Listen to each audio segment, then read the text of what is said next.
Okay students, आज हम class 9 का फर्स्ट चैप्टर मोशन स्टार्ट कर रहे हैं।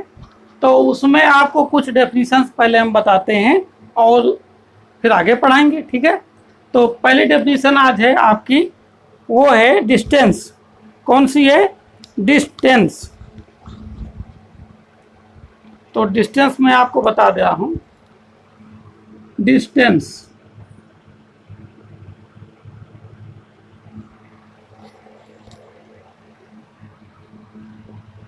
डिस्टेंस की डेफिनेशन बताएंगे, फिर आपको स्पीड की डेफिनेशन बताएंगे, फिर आपको डिस्प्लेसमेंट की डेफिनेशन बताएंगे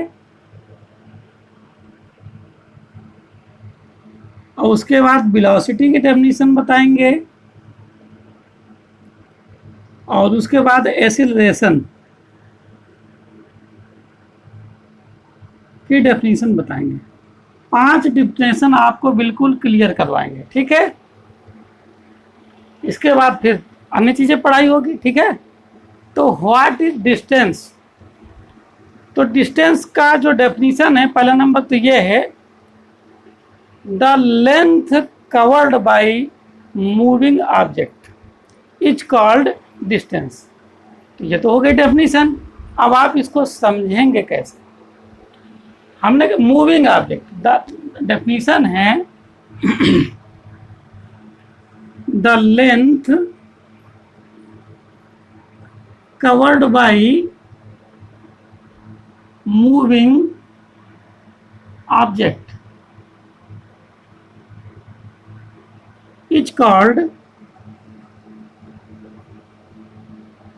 distance.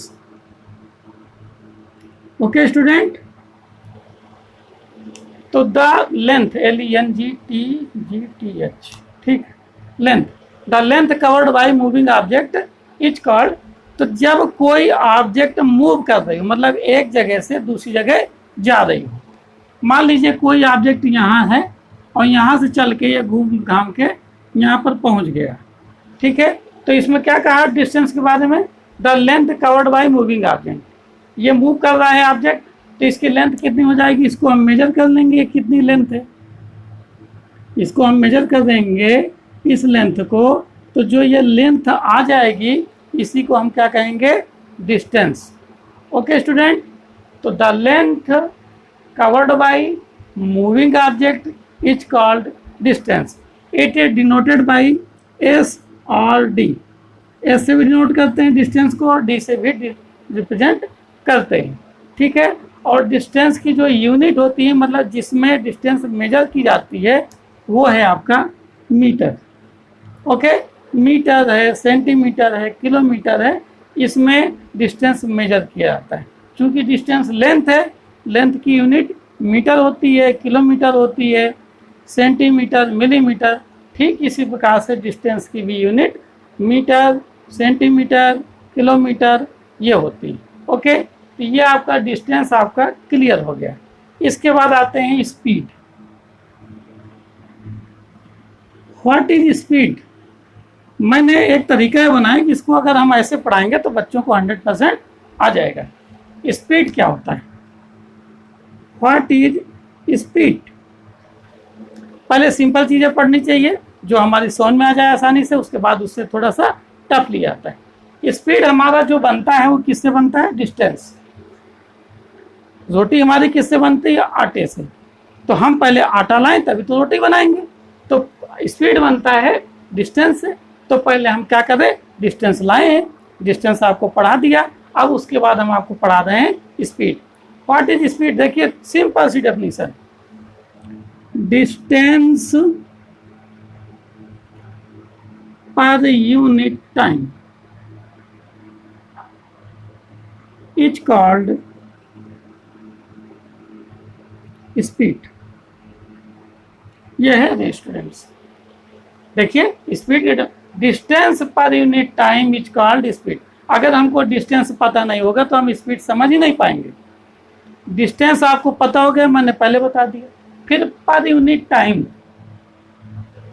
यूनिट टाइम का मतलब क्या है? 1 यूनिट टाइम, यानी 1 सेकेंड हो या 1 मिनट हो या 1 आवर हो या 1 डे हो या 1 ईयर हो या 1 मंथ हो, मतलब जो भी टाइम होगा वो 1 के रूप में होगा, है ना। यानी 1 सेकेंड में चली गई दूरी, अगर हिंदी में कहें एकांक समय में चली गई दूरी को क्या कहते हैं, चाल, स्पीड को बोलते हैं चाल। और इंग्लिश में बोलेंगे डिस्टेंस यानी दूरी, पर यूनिट टाइम यानी एकांक समय में चली गई दूरी को क्या कहते हैं, स्पीड यानी चाल। एकांक समय में चली गई दूरी को चाल कहते हैं। एकांक समय में चली गई दूरी को चाल कहते हैं। ठीक है, और इंग्लिश में बोलें तो distance per unit time is called speed. हमने डिस्टेंस की इंग्लिश में डेफिनेशन बता दी थी, हिंदी में बता दे रहे हैं, है ना। किसी भी गतिमान वस्तु द्वारा तय किए गए पथ की लंबाई को दूरी कहते हैं। किसी भी गतिमान वस्तु द्वारा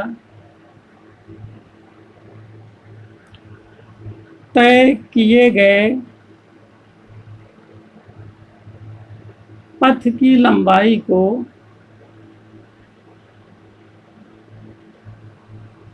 दूरी कहते हैं। ठीक है, ये दोनों हो गए आपका। तब जैसे मान लो कोई व्यक्ति है, यहाँ से चल रहा है यहाँ पर, तो तय किया गया पथ यही तो होगा, और इसी को हम क्या कहते हैं, दूरी।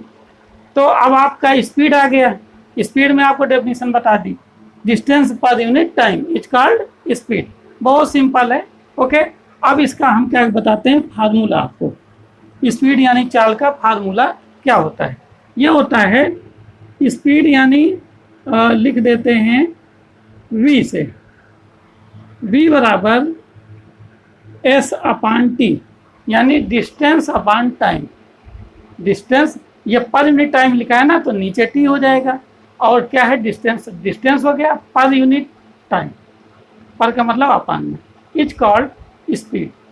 ठीक है, अच्छा स्पीड की यूनिट ऑफ स्पीड क्या हो जाएगी, यूनिट ऑफ स्पीड क्या हो जाएगी, unit of distance and unit of time. तो यूनिट ऑफ डिस्टेंस क्या होती है, मीटर, और यूनिट ऑफ टाइम क्या होती है, सेकेंड। यानी अगर हमें चाल का मात्रक निकालना है तो हमें दूरी का मात्रक पता हो और समय का मात्रक पता हो, यहाँ पर लिख देंगे तो किसका मात्रक आ जाएगा, चाल का। यानी unit of speed equal metre पर सेकेंड, यानी जिसमें हम स्पीड को मेजर करेंगे। जैसे लेंथ को मेजर करते हैं मीटर से, मास को मेजर करते हैं किलोग्राम से, ठीक उसी प्रकार स्पीड को मेजर करेंगे मीटर पर सेकेंड से, यानी चाल को मीटर पर सेकेंड से। इसका एग्जांपल और बताता हूँ मैं। जैसे हम मोटरसाइकिल से कहीं जा रहे हैं, तो वो कोई कहता है लड़का कि तुम कितने स्पीड से गाड़ी को भगा लेते हो, तो स्पीड कहता है ना, तो वो कहता है 60, कोई कहता है 100 की स्पीड से। इसका मतलब ये होता है, वो ये बता रहा है कि 60 किलोमीटर पर आवर। यहाँ मीटर पर सेकेंड में, मीटर भी डिस्टेंस की यूनिट है और किलोमीटर भी डिस्टेंस की यूनिट है। समय की यूनिट आवर भी है, समय की यूनिट सेकेंड भी है, आप किसी में बता सकते हो। इसका मतलब ये हुआ कि 1 घंटे में वो 60 किलोमीटर जा सकता है, और इसका मतलब ये है कि 1 घंटे में 100 किलोमीटर डिस्टेंस को वो कवर कर सकता है मोटरसाइकिल वाला। ठीक है, ये आपका कंप्लीट हो गया। ओके, अब हम आपको बताएंगे